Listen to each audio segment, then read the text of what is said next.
नेपाली सेवाको साँझ पखबाट शरद केसीको नमस्कार।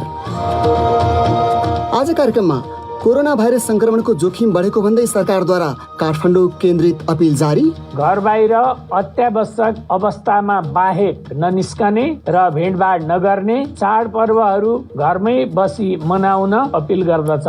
जोखिम बढ्दै जाँदा अपनाइने रणनीतिबारे प्रधानमन्त्रीद्वारा विज्ञहरूसँग परामर्श। पुरै कम्प्लिट लकडाउन नभए तापनि साधारण कुराहरू चल्छ, तर चल्दाखेरि चाहिँ जनस्वास्थ्यका आधारभूत मापदण्डहरू मानेर काम गर्नु पर्यो। नेकपा विवादबारे दुई अध्यक्षबीच छलफल फेरि अनिर्णित। सकारात्मक वा नकारात्मक भन्न सकिने भन्दा पनि फेरि बस्ने गरी टुङ्गिएको छ। र टिकटकको अमेरिका स्थित एउटा शाखा अमेरिकी कम्पनीलाई बिक्री गर्नुपर्ने ट्रम्प प्रशासनको भनाइलाई चीनद्वारा दुर्व्यवहारको संज्ञा। तर सबभन्दा पहिले आजका प्रमुख विश्व समाचार। वैष्णव पोखरेलबाट समाचार सुन्नुहोस्। अन्तर्राष्ट्रिय प्रहरी निकाय इन्टरपोलले कोरोना भाइरस महामारीका कारण सिर्जित अनिश्चितताको फाइदा उठाउँदै साइबर अपराधीहरूले स्वास्थ्य सेवा सहित सरकारहरू, मुख्य व्यावसायिक कम्पनीहरू र संवेदनशील पूर्वाधारहरूलाई निशानामा पारिरहेको चेतावनी दिएको छ। बीबीसी संवाददाता ड्यानी एभरहार्ड भन्छन्, इन्टरपोलका महासचिवले भनेका छन्, साइबर अपराधीहरूले उनीहरूको हमलाको गतिलाई चिन्ताजनक रूपमा विकास गरेका छन्। यस्तो हमला विभिन्न क्षेत्रमा भइरहेको छ। बीबीसी संवाददाताको भनाई। इन्टरपोलले अपराधीहरूले महामारीका कारण धेरै कर्मचारीहरूले घरमै बसेर काम गर्नुपर्दा उत्पन्न भएका संस्थागत सुरक्षा कमजोरीलाई निशानामा पारिरहेको बताएको छ। सुरक्षा फौजले लगातार रूपमा मानवाधिकार कर्मीहरूलाई पक्राउ गरिरहेका बेला जिम्बाब्वेका राष्ट्रपति इमर्सन मनाङ्गाग्वाले विरोधीहरूलाई समाप्त पार्ने चेतावनी दिएका छन्। राष्ट्रका नाममा गरेको एक सम्बोधनमा उनले विपक्षी दलहरू र विदेशीहरूलाई अस्थिरता सिर्जना गरेको र आक्रामक बनेको आरोप लगाए। सुरक्षाकर्मीहरूले सर्वसाधारण नागरिकहरूलाई कुटपिट गरेका तस्विरहरू फैलिएपछि जिम्बाब्वेका अधिकारीहरूले अन्तर्राष्ट्रिय रूपमै आलोचना खेपिरहेका छन्। विपक्षीहरूले भ्रष्टाचार, आर्थिक मन्दी र मानवाधिकार हननका घटनालाई लिएर प्रदर्शनहरू गरिरहेका छन्। बीबीसीकी सिङ्गाई न्यौका भन्छन्, यो अनपेक्षित बिहान सबेरै गरिएको राष्ट्रिय सम्बोधन थियो।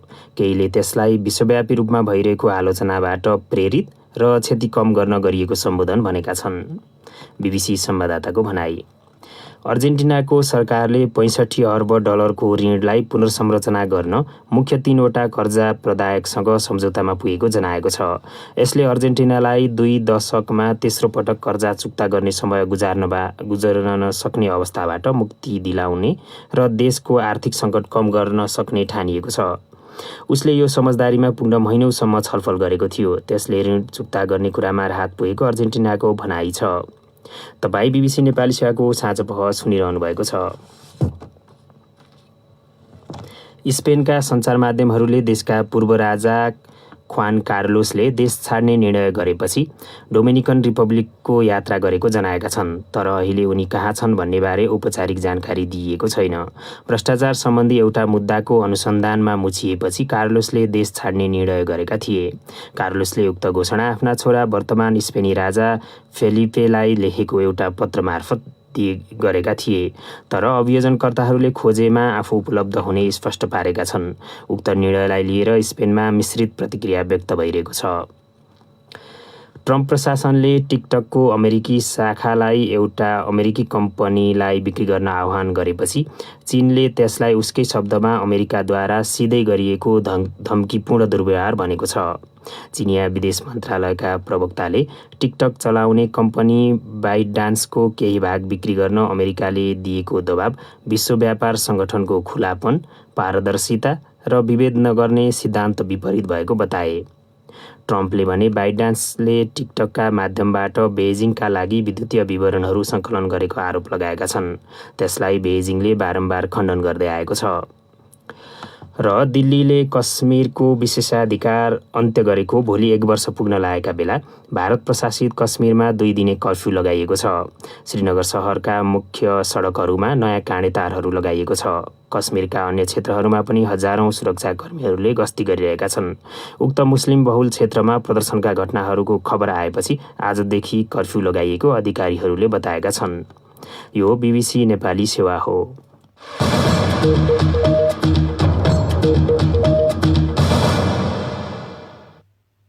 साँझपखमा तपाईलाई स्वागत छ। सरकारले काठमाडौँ उपत्यकाका बासिन्दालाई कोरोना भाइरस संक्रमणको जोखिम बढेको भन्दै अत्यावश्यक काममा बाहेक घर बाहिर ननिस्किन आग्रह गरेको छ। ठूलो जनसङ्ख्या र जनघनत्व रहेको काठमाडौँ उपत्यकामा संक्रमण वृद्धि हुने अनुमान भइरहँदा सरकारले त्यसरी सचेत बनाएको हो। काठमाडौँ उपत्यकामा भित्रिनेहरूको स्वास्थ्य जाँच गर्दा 40 जनामा कोरोना भाइरस संक्रमण पुष्टि भएको एक अधिकारीले जनाए। प्रस्तुत छ एक रिपोर्ट। स्वास्थ्य तथा जनसङ्ख्या मन्त्रालयका प्रवक्ता डाक्टर जागेश्वर गौतमका अनुसार देशका विभिन्न स्थानमा 259 जना नयाँ संक्रमित थपिएका छन्। थप 1 जनाको मृत्यु भएसँगै मृतकको संख्या 58 पुगेको छ। काठमाडौँ उपत्यकामा 62 जना संक्रमित थपिएका छन्। सरकारले काठमाडौँ उपत्यका भित्रिने नाकाहरूमा परीक्षण गरिरहेको जनाउँदै प्रवक्ता गौतम जम्मा 10,853 स्याम्पल कलेक्सन गरेको थियौँ र यसमा पोजिटिभ हुनेको संख्या नागढुङ्गामा 16, सागामा 13 र फर्पिङमा 11 गरी जम्मा 40 जना। जनघनत्व र जनसङ्ख्या बाक्लो रहेको काठमाडौँ उपत्यकामा संक्रमण बढेमा त्यो खतरनाक साबित हुन सक्ने चिन्ता बढेको पाइन्छ। त्यसलाई मध्यनजर गर्दै सरकारको आग्रहबारे अवगत गराउँदै प्रवक्ता गौतम कोभिड-19 महामारी संक्रमण बढिरहेको हालको अवस्थामा काठमाडौँ उपत्यकामा समेत यसको जोखिम बढिरहेको छ। सर्वसाधारण सबैले जनस्वास्थ्यका मापदण्ड अनिवार्य रूपमा पालना गर्ने, घर बाहिर अत्यावश्यक अवस्थामा बाहेक ननिस्कने र भिडभाड नगर्ने, चाडपर्वहरू घरमै बसी मनाउन स्वास्थ्य तथा जनसङ्ख्या मन्त्रालय यो अपिल गर्दछ। पछिल्लो तथ्याङ्क अनुसार नेपालभरि संक्रमितको संख्या 21,000 नाघेको छ। त्यसमध्ये सक्रिय संक्रमित करिब 6,000 छन् भने बाँकी संक्रमण मुक्त भएका छन्। देशका विभिन्न भागमा संक्रमण बढ्दै गएपछि पुनः लकडाउन गरिने अनुमानका बीच प्रधानमन्त्री केपी शर्मा ओलीले डाकेको परामर्श बैठकमा स्वास्थ्य क्षेत्रका विज्ञहरूले थप कडाई गर्न सुझाव दिएका छन्। कतिपयले सरकारले निर्धारण गरिदिएको नियमको पालना नभएकाले कर्फ्यू नै लगाउने राय दिएको उक्त बैठकमा धेरैले भने संक्रमणको अवस्था हेरेर ठाउँ विशेषमा कडाई गर्नुपर्ने धारणा राखेको सहभागीहरूले जनाएका छन्। त्यस सम्बन्धी एक रिपोर्ट। परामर्श बैठकमा करिब 1.5 दर्जन विज्ञहरू सहभागी थिए। तीमध्ये एक थिए नेपाल चिकित्सक सङ्घका अध्यक्ष डाक्टर लोचन कार्की। प्रधानमन्त्रीलाई आफूहरूले दिएका सुझावको सार सुनाउँदै हाम्रा संवाददाता प्रदीप बस्यालसँग उनले भने, पुरानो जस्तो एकदमै पुरै कम्प्लिट लकडाउन नभए तापनि साधारण कुराहरू चल्छ, तर चल्दाखेरि चाहिँ जनस्वास्थ्यका आधारभूत मापदण्डहरू मानेर काम गर्नु पर्यो। जस्तै रेस्टुरेन्टबाट टेक अवे खोल्ने भनेर भन्यो, तर रेस्टुरेन्ट नै खुल्यो नि, त्यो चिज चाहिँ अब अनुगमन हुनु पर्यो। एज इट इज यसरी खुकुलै तरिकाले चाहिँ हुँदैन। प्रधानमन्त्रीले लकडाउन हटाइएपछि संक्रमण अस्वाभाविक रूपले बढ्ने जोखिमबारे जिज्ञासा राखेका थिए। परीक्षण दर बढेकाले संक्रमितको संख्या बढ्नु स्वाभाविक भएको बताउने डाक्टर समीर मणि दीक्षितका भनाइमा त्यसो भन्दैमा ढुक्क भएर बस्ने वा हेलचक्र्याइँ गर्ने अवस्था भने छैन, तर संक्रमण बिस्तारै कम हुने उनको भनाइ छ। काठमाडौँ अहिले पहिलोचोटि संक्रमण बढेको होइन, हामी 5 महिना अगाडि चाहिँ संक्रमण हाम्रोमा थियो। भारतबाट पाकिस्तान, श्रीलङ्का सबै घट्ने क्रम सुरु भइसक्यो। बङ्गलादेशमा पनि यो घट्ने क्रममा आउँछ। मेरो विचार अर्को 1-2 हप्तामै घट्न थाल्छ। मान्छे जुन सोचेको छ त्यो हुँदैन। लकडाउन खुलेपछि कोरोना भाइरस महामारीको पछिल्लो अवस्थाबारे प्रधानमन्त्री ओलीले आफ्नो सरकारी निवासमा जनस्वास्थ्यसँग सम्बन्धित विभिन्न विज्ञहरूसँग परामर्श गरेका हुन्, जहाँ प्रमुख प्रतिपक्षी नेपाली काङ्ग्रेसका सभापति शेरबहादुर देउवा र जनता समाजवादी पार्टीका अध्यक्ष महन्त ठाकुर पनि सहभागी थिए। प्रधानमन्त्रीले आयोजना गरेको उक्त परामर्श बैठकमा उनकै पार्टीका अर्का अध्यक्ष प्रचण्ड भने सहभागी थिएनन्। त्यसबेला प्रचण्ड उपाध्यक्ष वामदेव गौतमलाई भेट्न उनको निवासमा गएको प्रधानमन्त्री निकटहरूले जनाएका छन्। पार्टीभित्रको विवादमा प्रधानमन्त्रीलाई साथ दिएका देखिएका गौतमलाई भेट्न गएका प्रचण्डले साँझ भने प्रधानमन्त्री ओलीसँग छलफल गरे। स्थायी समितिको बैठक एकपक्षीय रूपमा ओलीले स्थगित गरिदिएपछि देखिएको संवादहीनता अन्त्य गर्दै उनीहरू 3 दिनदेखि बैठक गरिरहेका छन्। आजको बैठकबारे जानकारी दिँदै प्रधानमन्त्रीका प्रेस सल्लाहकार सूर्य थापा भन्छन्, तेस्रो दिन पनि 2 जना अरू नेताहरू सहित अध्यक्ष एवं प्रधानमन्त्री तथा अर्का अध्यक्ष बीच छलफल भयो। आफ्ना आफ्ना तर्कहरू राख्ने काम मात्रै भयो र आज कुनै सकारात्मक वा नकारात्मक त्यस ढङ्गले भन्न सकिने भन्दा पनि फेरि बस्ने गरी बैठक चाहिँ आज झन्डै सवा घण्टा बसेर टुङ्गिएको छ। विवादको निकास खोज्न केन्द्रीय समिति बैठक बोलाउनु पर्ने माग भएका बेला विज्ञहरूसँगको छलफलमा प्रधानमन्त्रीले संक्रमणलाई खेलाँची ठानिएको भन्दै पार्टीप्रति नै असन्तुष्टि प्रकट गरेका थिए।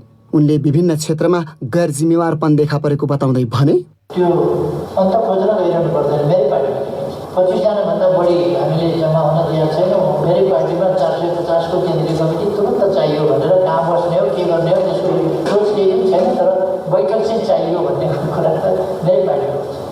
स्थायी कमिटी अहिले बस्नु पर्यो, भरे बस्नु पर्यो, त्यसबाहेक केही छैन। यो देशप्रति जनताप्रतिको गम्भीर उदासीनता, लापरवाही र व्यवस्था गर्ने प्रवृत्ति र आफ्ना स्वार्थका पछाडि कुद्ने प्रवृत्तिहरू निकै व्यापक रूपमा देखिन्छ। प्रधानमन्त्री ओलीले लकडाउन गर्दा किन गर्यो र हटाउँदा किन हटायो भनेर जनता उचाल्ने काम गरेको आरोप सञ्चार माध्यमहरूमाथि लगाएका थिए। अब श्रोता प्रतिक्रिया प्रस्तुत गर्दैछन् साथीहरू विष्णु पोखरेल र सृजना श्रेष्ठ। फेसबुक र ट्विटरमा आज हाम्रो प्रश्न थियो, अहिले चाडपर्वको समय छ, तर कोरोना भाइरस संक्रमण फैलने जोखिमका कारण सरकारले चाडपर्व मनाउँदा वा कुनै सांस्कृतिक गतिविधि गर्दा सावधानी कायम राख्न अनुरोध गरेको छ। यो महामारीको समयमा स्वास्थ्य तथा संस्कृति दुवैलाई जोगाउने गरी कसरी चाडपर्व मनाउन सकिएला? प्राप्त प्रतिक्रिया मध्ये केहीलाई यहाँ प्रस्तुत गर्दैछौँ। फेसबुकमा लक्ष्मी छेत्री र यशोदा लेखकले मिल्दो धारणा राखेका छन्। घरैमा बसौँ, आफू पनि बचौँ, अरूलाई पनि बचाऔँ। आफू रहे चाडपर्व अर्को वर्ष मनाउला। सबैले घर घरमै बसेर मनाउने, घर बाहिर पनि नजाने र घरभित्र अरूलाई पनि नबोलाउने। त्यसले जोखिम नियन्त्रणमा धेरै सहयोग गर्छ भन्ने लाग्छ। धर्मेन्द्र खनालको सुझाव छ, यो महामारी विश्वव्यापी भएको हुनाले तडक भडक रही चाडपर्व मनाउँदा बजारमा भिडभाड अनि चहलपहल कम हुन्छ। सरकारले पनि भिडभाड अनि संक्रमण दर कम गर्न आगामी दिनहरूमा विशेष सावधानी अपनाउनु पर्ने देखिन्छ। मुख्य बजार क्षेत्रहरूमा मास्क वितरणदेखि भौतिक दूरी कायम गराउन सुरक्षा निकायले अझै ध्यान दिँदा राम्रो हुन्छ। समीर रावल लेख्छन्, सबैभन्दा ठूलो कुरा हरेक नेपालीले असल र जिम्मेवार नागरिकको भूमिका निर्वाह गर्न जान्नुपर्छ। स्वास्थ्य रहे पो संस्कृति जोगाउन सकिन्छ। त्यसैले सरकारले तोकेको नियमको पालना गर्नु नै स्वास्थ्य र संस्कृति जोगाउने अचूक उपाय हुन्। आशा तिमसिनाको टिप्पणी छ, कसैसँग भेटघाट नगर्ने, मोबाइल फोनबाटै खुसी साटासाट गर्ने, बाँचियो भने लाउन, खान र आशीर्वाद लिन दिन अझै धेरै वर्ष छ। त्यसैले मान्छेको पहिलो खुसी स्वस्थ रहनु हो भन्ने कुरा मनन गर्ने। सरकारको तर्फबाट सावधानी अपनाउन आग्रह गरिए पनि कुनै कुरामा सचेत भएको कतै पनि नदेखिएको बताउँदै ट्विटरमा सुभाष उप्रेती आग्रह गर्छन्, संक्रमण समुदायमा फैलिएर तपाईँ हामी सबैमा सरिसकेपछि पछुतो नहोस्, सावधानी अपनाऊ। सुझावसँगै गुनासोयुक्त भनाइ छ कृष्ण खनालको। उनले लेखेका छन्, मानिसलाई बचाउन सके संस्कृति पनि बच्ला। त्यसैले चाडपर्वमा भिड नगरी सामाजिक दूरी राख्ने र ढाँचा परिवर्तन गरी सकेसम्म घरभित्रै मनाउनु उपयुक्त हो। तर विडम्बना सरकार समेत आफ्ना समर्थकलाई प्रदर्शनको निम्ति प्रोत्साहन गरिरहेको देखिन्छ। अनि भरत विष्टको भनाइ छ, सकभर यस्तो महामारीको बेला पारिवारिक जमघट हुने गरी चाडपर्व नमनाउँदा नै बेस। जतिसुकै सतर्कता अपनाए पनि कहीँ न कहीँ कतै न कतै लसपस भइहाल्छ। पछि पछुतो मान्नुभन्दा पहिल्यै सजग बन्नु बुद्धिमानी हो। बाँच्नु र बचाउनु सबैको कर्तव्य हो। जीवन रहे चाडबाड मनाउने हो। चर्चा एउटा पर्वको। कोरोना भाइरसको संक्रमणका कारण यसअघिका विभिन्न जात्रा पर्व जस्तै विशेष गरी काठमाडौँ उपत्यकामा मनाइने परम्परागत सांस्कृतिक पर्व गाई जात्रा पनि प्रभावित भएको देखिएको छ। प्रहसन, सामाजिक विकृतिप्रति व्यङ्ग्यात्मक प्रदर्शन, नाचगान तथा दिवंगत व्यक्तिको सम्झनामा गाईको प्रतीक बनाएर बाजागाजा र नाचगान सहित नगर परिक्रमा गर्ने विशेषता बोकेको यो पर्व यसपालि निरस बनेको धेरैको प्रतिक्रिया छ। प्रस्तुत छ हाम्री संवाददाता मतिना त्वानावासुको रिपोर्ट। ललितपुरमा यसपालिको गाई जात्राको खासै रौनक नदेखिएको त्यहाँका स्थानीय बासिन्दाहरूको भनाइ छ। सामाजिक दूरी कायम गर्न पर्ने, भिडभाड गर्न नपाइने भनिएकोले पहिलेका वर्षहरूमा मानिसको घुइँचो लाग्ने मंगल बजारमा समेत आज खासै मानिसहरूको चहल पहल नदेखेको एकजना स्थानीय बासिन्दा विजेश्वरी अमात्य बताउँछिन्। भजनहरू गाएर गाईहरू दुलाउने अनि यो भगवानहरूको मूर्ति अनुसार यो दुलाउने हुन्छ नि, त्यो चाहिँ हुन्छ। अहिलेसम्म खोइ केही पनि ल्याएको छैन। पहिलेका वर्षहरूमा जस्तो जात्रालुको भिड नदेखिए पनि काठमाडौँका विभिन्न स्थानमा देखिएका गाई जात्राका दृश्यहरूमा कोभिड-19 को संक्रमण नियन्त्रणका लागि अपनाउनु पर्ने सावधानीमा सबैले खासै ध्यान नदिएको भन्दै संक्रमणको त्रास बढेको सबिना दाहाल बताउँछिन्। खासै बाहिर निस्किन त निस्किएन। आज हामी अलिअलि यसो साथीहरूको उसबाट हेर्दाखेरि यसो कतै कतै चाहिँ बाहिर निस्केको देखियो। त्यसपछि अरू त खासै त्यति साह्रो हुनै भएन। भक्तपुरमा भने भिड कम गर्न भन्दै रातिदेखि नै तहासा बनाई नगर परिक्रमा गराइएको बताइएको छ। कोभिड-19 ले गाई जात्राको स्वरूप नै बदलेको बताउँछन् एकजना युवा किरण सुवाल। किन्ताङ्कीसी नाच छैन नि त, त्यो किनाको गाई जात्रा भयो अनि टोलमा झाँकीहरू विभिन्न नृत्यहरू प्रस्तुत पनि गरिन्थ्यो पहिला। अब यो कोरोना भाइरसको संक्रमण दिन प्रतिदिन बढ्दै गएको कारणले गर्दा त्यो पनि गर्न पाएन मान्छेहरूले। मृत्यु भएका विभिन्न व्यक्तिहरूको तहमजा मात्र घुमाएर यो पटकको गाई जात्रा चाहिँ सम्पन्न भएको मैले पाएँ। सामाजिक, राजनीतिक, सांस्कृतिक विकृतिमाथि व्यङ्ग्य गर्ने स्वतन्त्र पर्वको रूपमा पनि लिइने हर्ष उल्लासले भरिने गाई जात्रा यसपालि मान्छेको भिड भए पनि निरस बनेको त्यहाँका संस्कृतिविद ओम धोबडेलले बताए। जात्राहरू हामीले चाहिँ जुन हाम्रो संस्कार गर्नुपर्ने पूजा पर्व अनि त्यो मरेको नाममा चाहिँ गर्नुपर्ने काम त गरे हामीले, तर कता कता अलिकति चाहिँ नरमाइलो पनि अब यो कारण भयो कि हामीसँग यति धेरै बाजा गाजा नाच गानहरू छ र कोरोनाको कारणले गर्दाखेरि यो पटक मिस गर्न पाएन। अर्को वर्ष त्यो चाहिँ निस्कोस्। कोभिड-19 महामारीबाट जोगिन मास्कको अनिवार्य प्रयोग गर्न पर्ने, सामाजिक दूरी बनाउन पर्ने लगायतका सरकारी आह्वान आजको गाई जात्रा पर्वमा नदेखिएको धेरैले टिप्पणी गरेका छन्। यसले आगामी दिनमा संक्रमणको भयावह स्थिति निम्त्याउन सक्ने खतरा रहेको भन्दै चौतर्फी चिन्ता व्यक्त भइरहेका छन्। मतिना तनाबासु, BBC काठमाडौँ। अब एउटा अन्तर्राष्ट्रिय प्रसङ्ग। ट्रम्प प्रशासनले भिडियो सेयरिङ एप टिकटकको अमेरिका स्थित शाखा एउटा अमेरिकी कम्पनीलाई बिक्री गर्नुपर्ने बताएपछि चीनले त्यसलाई विश्व व्यापार सङ्गठनको सिद्धान्त विपरीत उसकै शब्दमा सिधै गरिएको दुर्व्यवहार भनेको छ। अमेरिकी राष्ट्रपति डोनाल्ड ट्रम्पले टिकटकले अमेरिकामा गर्ने व्यवसाय अमेरिकी संस्थाले किनेमा त्यसबाट अमेरिकी सरकारले पैसा पाउनुपर्ने बताएका थिए। BBC विवरणहरूमा आधारित रिपोर्ट प्रस्तुत गर्दैछन् साथी विष्णु पोखरेल। ट्रम्पले आफूले माइक्रोसफ्टका उच्चपदस्थ कर्मचारीसँग सप्ताहन्तमा फोनमा कुराकानी गर्दा खरिद रकमको राम्रो भाग माग गरेको बताएका हुन्। उनले चीनको बाइटडान्सको स्वामित्वमा रहेको टिकटकले सेप्टेम्बर 15 सम्म बिक्रीको सहमति नगरे टिकटकलाई अमेरिकामा प्रतिबन्ध लगाउने बताएका छन्। ट्रम्पले चिनिया कम्पनीहरूमाथि निगरानी गर्ने बताएपछि बाइटडान्सलाई टिकटकको अमेरिका व्यवसाय बेच्न दबाव परेको छ। ट्रम्प प्रशासनले टिकटकले चिनिया सरकारलाई तथ्याङ्क उपलब्ध गराएको आरोप लगाएको छ, जसलाई टिकटक र बेजिङले अस्वीकार गरेका छन्। अमेरिकाले बिक्री रकमको ठूलो प्रतिशत पाउनुपर्ने ट्रम्पको भनाइ छ। ट्रम्पको यस्तो भनाइ आएपछि चिनिया विदेश मन्त्रालयका प्रवक्ता वाङ वेनबिनले अमेरिकी दबाव विश्व व्यापार सङ्गठनको खुलापन, पारदर्शिता र विभेद नगर्ने सिद्धान्त विपरीत भएको बताए। उनले त्यसलाई अमेरिकाको सिधा अर्थमा गरिएको दुर्व्यवहार भनेका छन्।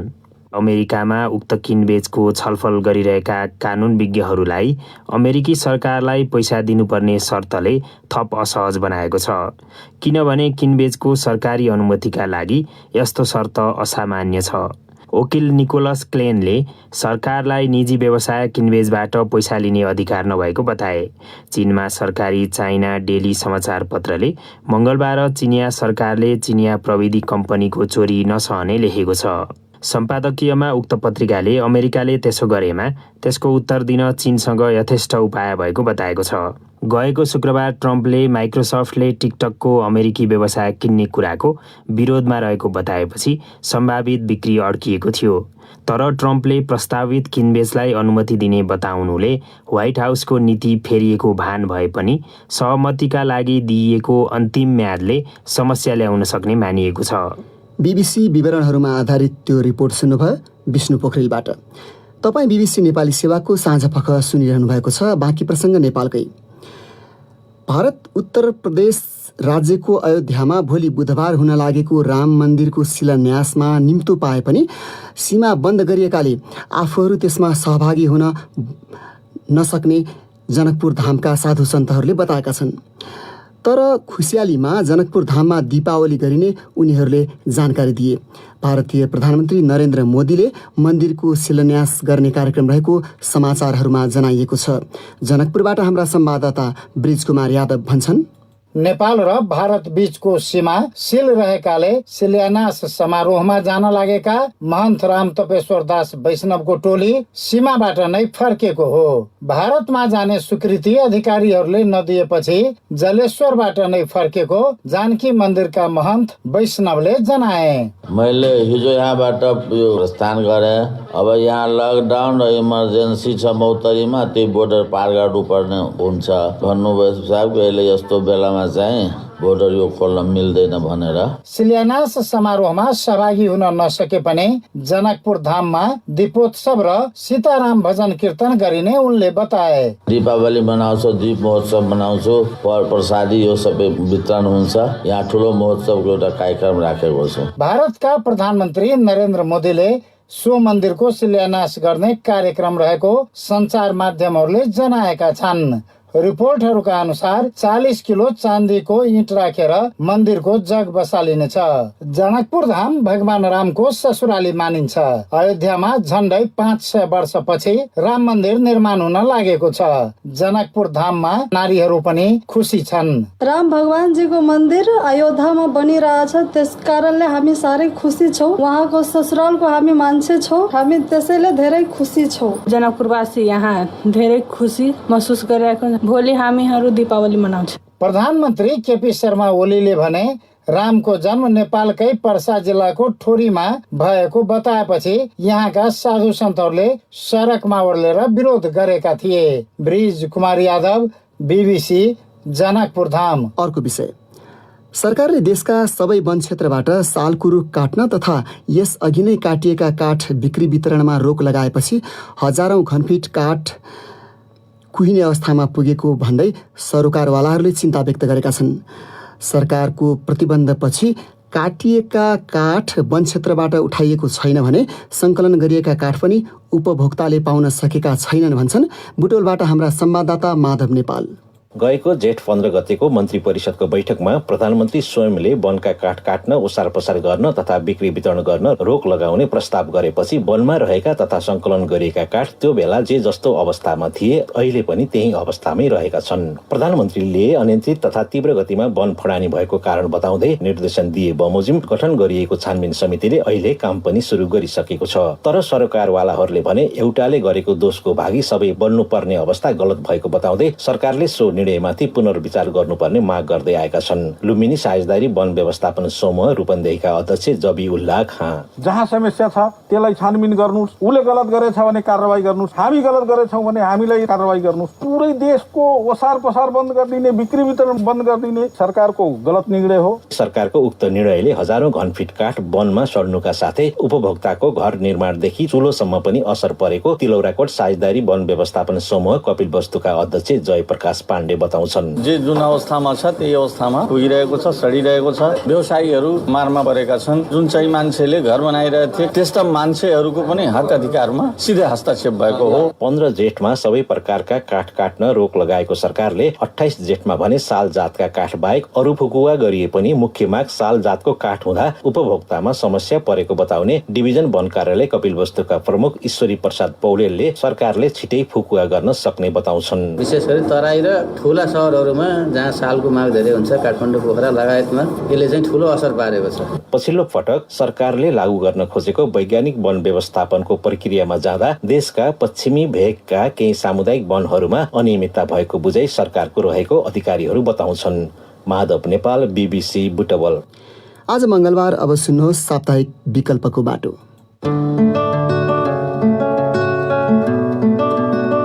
बचत पनि गरिरहेछौँ, लगानी पनि गरिरहेछौँ। च्याउले त हामीलाई धेरै फाइदा भयो। 2000 मन्थली हामी बचत गर्छौँ अनि बच्चाहरूलाई पनि पढाइरहेछु, खाइ पनि रहेछु। जे मन लाग्छ त्यो गर्छु, आफ्नो हातमा पैसा आयो नि त। अहिले हामीहरू घर घरमा बेच्न गएको, सिकाउन गएको। पछिल्लो 6 वर्षदेखि पर्साका केही महिलाहरूले सामूहिक रूपमा च्याउ खेती गर्दै आएका छन्। व्यवसाय फस्टाएसँगै घरायसी काम मात्रै गर्दै आएका गृहिणीहरूले वर्षमा 50,000 भन्दा बढी आमदानी गर्न थालेका छन्। सामूहिक च्याउ खेतीबाट सहकारी हुँदै अब फरक खाले च्याउ खेतीमा लाग्ने तयारीमा उनीहरू जुटेका छन्। सकारात्मक कामको चर्चा गरिने विकल्पको बाटोमा प्रस्तुत छ वीरगञ्जबाट माधुरी महतोको रिपोर्ट। सुरुका दिनमा महिलाहरूलाई एक समूहमा ल्याउनै चुनौती रहे पनि घर बाहिर निस्किन नसक्ने महिलाहरूलाई समेत च्याउ खेतीका लागि एकत्रित पारी अगाडि बढेको करिब 6 वर्षको अवधिमा उनीहरूको आर्थिक पाटो मात्रै नभई व्यक्तित्वमा समेत सकारात्मक परिवर्तन देखिएको समूहकी शारदा देवी राणाको भनाइ छ। खुलस भएर बोले, नगरपालिकामा जाने, कुरा गर्ने, बचत पनि गरिरहेछौँ, लगानी पनि गरिरहेछौँ। च्याउले त हामीलाई धेरै फाइदा भयो। तराईका समुदायमा च्याउ भन्ने बित्तिकै हानिकारक खाद्य पदार्थको रूपमा बुझ्ने गरिएको भएको कारण सुरुमा यो व्यवसाय तराई मधेसका समाजमा पनि सफल हुन्छ जस्तो नलागे पनि हाल त्यही च्याउ घरदेखि होटल व्यवसायसम्मका अधिकांशको भान्साको प्राथमिकतामा पर्ने गरेको बताउँछिन् रेखा मिश्र। पाहाडमा कहिले काहीँ जान्थे देख्थे, म त कहिले पनि खाएको छैन, कसरी खाऊ कस्तो लाग्ला। अब बनाउन तरिका पनि बेग्लै बेग्लै छ, खान सिके बनाउन सिके। अहिले घर घरमा बेच्न गएको सिकाउन गएको। घरमै समय व्यतीत भएको बेलामा यो समूहमा आबद्ध भएपछि घर परिवारको खर्चमा सघाउन मद्दत मिलेको उनीहरू बताउँछन्। च्याउ उत्पादनबाट आएको आमदानीबाट केही बचत गर्ने उद्देश्यले त्यसैबाट सहकारी समेत सञ्चालनमा ल्याइएको उनीहरू बताउँछन्। उच्च शिक्षा हासिल नगरे पनि एक व्यवसायको रूपमा पहिचान बनाउन सफल भएकोले गर्व महसुस हुने गरेको खुसी व्यक्त गर्दै शारदा झाले भनिन्, 2000 मन्थली हामी बचत गर्छौँ अनि बच्चाहरूलाई पनि पढाइरहेछु, खाइ पनि रहेछु। बच्चाहरू सोध्छ कहाँ जानुहुन्छ मम्मी, अनि म भन्छु मिटिङमा जान्छु। अनि तपाईँको पनि मिटिङ छ? अनि म भन्छु छ नि, मेरो मिटिङ छ। सुरुमा यो व्यवसाय सुरु गर्ने योजना बनाउँदा तराई मधेसमा च्याउको खपतबारे विभिन्न शंका उपशंका उब्जिए पनि च्याउको फाइदाबारे जानकारी दिन आफै उत्पादन गरेर समूहकै महिलाहरूले पहिला खान सिकेको कुरा नै समूहको सफलताको रूपमा रहेको सरिता यादव बताउँछिन्। हाम्रो मधेसमा च्याउ खान सिक्नु भयो, च्याउ आफै उत्पादन गर्ने र च्याउ चाहिँ विषादी होइन रहेछ भन्ने कुरा जुन अनरसिप लियो कि यो चाहिँ मेरो लागि सबभन्दा ठुलो सफलता हो। बिना औषधि आफ्नै घरमा कम मेहनत र लगानीमा मनज्ञ आमदानी हुँदै आएको र माग पनि अत्याधिक आउन थालेपछि वर्षैभरि आपूर्ति गर्ने उद्देश्यले च्याउ उत्पादन गर्ने तयारीमा लागेको गीता वर्माले बताइन्। विषालुकै प्रयोग नगरिकन आफ्नै घरमा राख्यौं, च्याउ पनि भयो, बिक्री पनि भयो। यो बेचेर हामीलाई फाइदा छ, बारेमा गर्थ्यौं होला, बिउको समस्या छ। 50 रुपैयाँमा 10 पोकादेखि सुरु गरेको च्याउ उत्पादनमा 20 लाख जति समूहमा बचत गर्दै घर समेत निर्माण गरेको सुनाउँदै मुन्नी मिश्र, यसपालि झन्नै 30,000 जति हामीले बेचेको। यसपालि यति माग छ कि हामी पुर्याउन सकेन। सुरुमा वीरगञ्जमा च्याउ खेती नै हुँदैन भनेर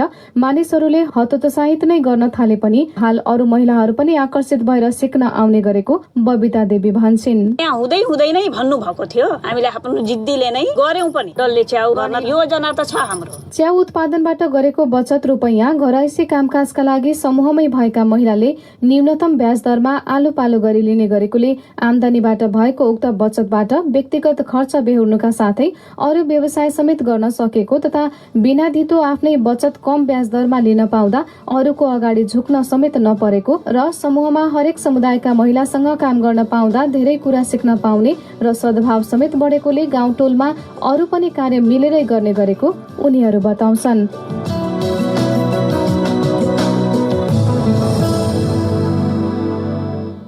माधुरी महतोको त्यो रिपोर्टपछि अन्त्यमा प्रमुख विश्व समाचार संक्षेपमा। अन्तर्राष्ट्रिय प्रहरी निकाय इन्टरपोलले कोरोना भाइरस महामारीका कारण सिर्जित अनिश्चितताको फाइदा उठाउँदै साइबर अपराधीहरूले स्वास्थ्य सेवासहित सरकारहरू, मुख्य व्यावसायिक कम्पनी र संवेदनशील पूर्वाधारलाई निशानामा पारिरहेको चेतावनी दिएको छ। सुरक्षा फौजले लगातार रूपमा अधिकार कर्मीहरूलाई पक्राउ गरिरहेका बेला जिम्बाब्वेका राष्ट्रपतिले विरोधीहरूलाई समाप्त पार्ने चेतावनी दिएका छन्। अर्जेन्टिनाको सरकारले 65 अर्ब डलरको ऋणलाई पुनर्संरचना गर्न मुख्य 3वटा कर्जा प्रदायकसँग सम्झौता पुगेको जनाएको छ।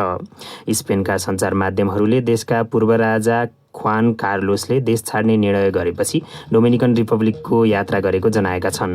ट्रम्प प्रशासनले टिकटकको अमेरिकी शाखालाई एउटा अमेरिकी कम्पनीलाई बिक्री गर्न आह्वान गरेपछि चीनले त्यसलाई उसकै शब्दमा अमेरिकाद्वारा सिधै गरिएको धम्कीपूर्ण व्यवहार भनेको छ र दिल्लीले कश्मीरको विशेषाधिकार अन्त्य गरेको भोलि 1 वर्ष हुन लागेका बेला भारत प्रशासित कश्मीरमा 2 दिने कर्फ्यू लगाइएको छ।